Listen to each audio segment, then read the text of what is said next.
ఆంజనేయ గారు మళ్ళీ మీ దగ్గరకు వస్తే ఒకసారి మోహన్ రెడ్డి గారి దగ్గరికి వెళ్దాం.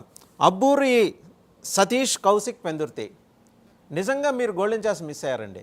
జగన్మోహన్ రెడ్డి గారిని వాళ్ళు అప్రోచ్ అయ్యారు, కరెక్ట్గా 3 ఏళ్ల క్రితం అప్రోచ్ అయ్యారు.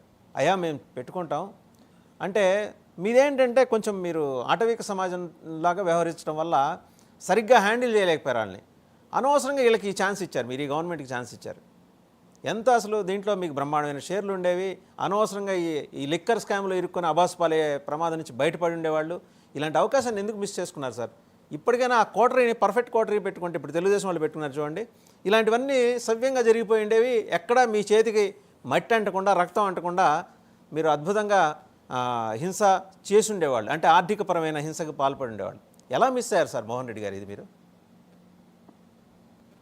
నమస్కారం అండి. మీకు కృష్ణాంజనేయుల గారికి, చూస్తున్న వీక్షకులకు అందరికీ పేరు పైన హృదయపూర్వక నమస్కారాలు తెలియజేసుకుంటూ, ఇప్పుడు జగన్మోహన్ రెడ్డి అనే వ్యక్తి ఒక్కసారి సీఎం అయితే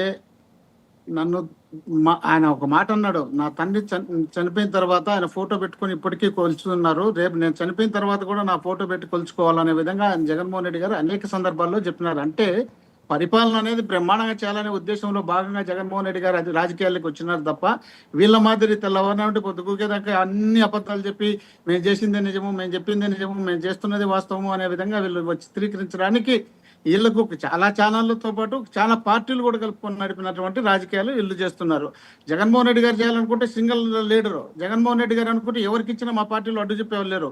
అయినా వీళ్ళు ఏ ఒక్క తప్పు చేయకుండా చేసినోనే తప్పులు చేసినారని నిందిస్తున్నారు.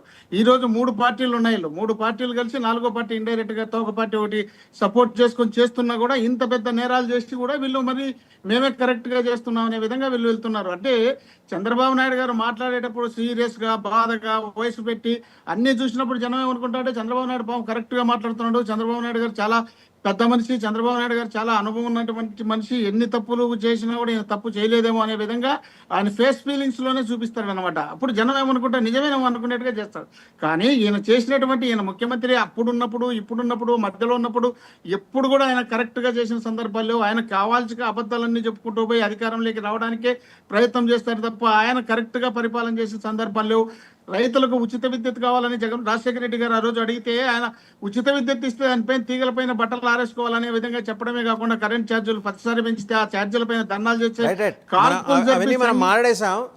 ఈ పర్టికులర్ సబ్జెక్ట్ లోకి రండి. ఆ కాల్పులు జరిపి 10 లక్షల రూపాయల ఆథరైజ్డ్ క్యాపిటల్ పరిపాలన ఎప్పుడు చేసిన సందర్భాలు లేవు. నాకు ఇందులో బాగా ముచ్చటగా కనిపిస్తున్న అంశం ఏంటంటే 10 లక్షల రూపాయల ఆథరైజ్డ్ క్యాపిటల్, 1 లక్ష రూపాయల పెయిడ్ క్యాపిటల్. కౌశిక్ పెందుర్తి, సతీష్ అబ్బూరి. ఈయన కౌశిక్ పెందుర్తి ప్రస్తుతం టాలెస్పే అనే కంపెనీలో సిపిటిఓగా విధులు నిర్వహిస్తున్నారంటే ఒక పెద్ద స్థాయి ఉద్యోగం. అలాగే ఆయన లింక్డ్ ఇన్ వెరిఫై చేస్తే తెలిసింది, కౌశిక్ అమెరికాలో ఒక సాఫ్ట్వేర్ కంపెనీలో స్థాయిలో పనిచేస్తున్న ఒక ప్రైవేట్ ఉద్యోగి. అందరూ అంటే ఓ మాదిరి ఉన్నత ఉద్యోగాల్లో కొంచెం హయ్యెస్ట్ ర్యాంక్ అని అనుకోవచ్చు. సతీష్ అబ్బూరి గారు ఎలిసియం ఎనాలిటిక్స్ అనే సంస్థకి వ్యవస్థాపకుట, చీఫ్ టెక్నాలజీ ఆఫీసర్గా వ్యవహరిస్తున్నారు. దాంతోపాటు యుఎస్లో రిజిస్టర్ చేసిన Ursa clusters limited liability company, ఇందులో కూడా 2 డైరెక్టర్స్గా. వీళ్ళకి హైదరాబాద్లో కూడా వీళ్ళ కేర్ ఆఫ్ అడ్రస్లు ఇచ్చారు. I think financial district surrounding ఏరియాలో 3 బెడ్రూమ్. అక్కడ ఎవరో ప్రస్తుతం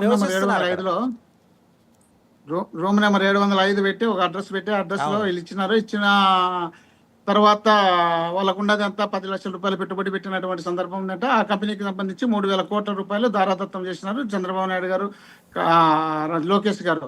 కానీ ఇక్కడ మీరు నేను అందరం చూస్తున్నాగా, చంద్రబాబు నాయుడు గారు అయితే ఎంతో కొంత అంబేద్కర్ రాజ్యాంగాన్ని అమలు చేసేవాడేమో, కానీ ఇక్కడ చంద్రబాబు నాయుడు గారు కాదు పరిపాలన చేస్తున్నది. ఇప్పుడు లోకేష్ గారు చేస్తున్నారు. లోకేష్ గారి పరిపాలన ఏముంటుందంటే రెడ్ బుక్ రాజ్యాంగం ఉంటుంది అనమాట. రెడ్ బుక్ రాజ్యాంగంలో ఆయన రాసుకున్నదే ఉంటుంది, ఆయన చేసిందే ఉంటుంది, ఆయన చెప్పిందే ఉంటుంది. దాంట్లో వీళ్ళు ఎవరు అడ్డుపడినా కూడా వీళ్ళు ఎదురు నిలబడలేరు. పవన్ కళ్యాణ్ గారు ఏమంటే ఆయనకు నాకు ఉప ముఖ్యమంత్రి ఇచ్చినారు, ఆయనకు 4 సెక్యూరిటీ వెహికల్ ఇచ్చినారు, నేను ఎక్కడ పోయినా నేనేం మాట్లాడినా నాకు అడ్డం చెప్పరు, నా వరకు నాకు అడ్డం చెప్పకపోతే వాళ్ళు దోపిడీ చేసుకొని రాష్ట్రాన్ని సర్వనాశనం చేయని, రాష్ట్రం ఏమైనా పోని నాకు అవసరం లేదనేది వాళ్ళ ఉద్దేశం. బీజేపీ వాళ్ళ ఉద్దేశం ఏంటంటే మాకు కేంద్రంలో సపోర్ట్ లేదు, సపోర్ట్ ఎంతో కొంత చంద్రబాబు నాయుడుకు రాష్ట్రంలో ఇబ్బందులు ఉన్నాయి, చంద్రబాబు నాయుడుకు అనేక కేసులు ఉన్నాయి, ఈ కేసుల్లో మమ్మల్ని కాదని బయటికి పోడు, మమ్మల్ని కాదని బయటికి పోయినప్పుడు అతనితో మనకేందుకు, ఆంధ్రప్రదేశ్ ఏడన్నా పోన్లే, ఆంధ్రప్రదేశ్ ఎక్కడన్నా పోన్లే, ఆంధ్రప్రదేశ్ నాశనమైన మనకు సంబంధం లేదు, మనం కేంద్రంలో 3వ సారి అధికారంలోకి ఉన్నాం అనిపించుకోవడానికి ఇది ఒక అవసరం ఉంటుంది. అదేవిధంగా విధంగా ఉండబట్టే కదా ఆ రోజు నరేంద్ర మోడీ గారు చెప్పినారు, తల్లిని చంపి పిల్లల్ని తీసి చేతికి ఇచ్చినారు ఆంధ్రప్రదేశ్ అని. మరి అలాంటి ముఖ్యమంత్రి, అలాంటి ప్రధానమంత్రి, ఈ ముఖ్యమంత్రి అందరూ కలిసి తిరుపతిలో చెప్పారు కదా రాష్ట్రానికి చేయాల్సినటువంటి ఏమేమి చేయాలనేటివన్నీ, ఏమేమి చేస్తామనేటివన్నీ చెప్పినారు కదా. వాళ్ళు నిజంగా చిత్తశుద్ధి ఉంటే వాళ్ళు చేయొచ్చు కదా. వాళ్ళు ఇక్కడ చేయడం లేదు. వాళ్ళు చేయకుండా వాళ్ళని అవసరాలకు మాత్రమే రాష్ట్రాన్ని వాడుకుంటున్నారు తప్ప ప్రజల అవసరాలకు వీళ్ళు పనికి రారు అనే విధంగా ఈసారి నిరూపించినారు ఈ కంపెనీల ద్వారా. ఇప్పుడు వాళ్ళకి సంబంధించినటువంటి ఒక్క కంపెనీలో ఉన్న ఒక్క ఉద్యోగం వచ్చే పరిస్థితి ఏదైనా ఉందా? ఏది వచ్చినా కూడా 5,000 10,000 వచ్చేటి ఉన్నాయి. ఆ 5,000 10,000 ఉద్యోగాలు మేము దాదాపు 2,30,000 ఉద్యోగాలు ఇచ్చినాం ఏ వాలంటీర్లు అట్లాంటివి అనుకుంటే.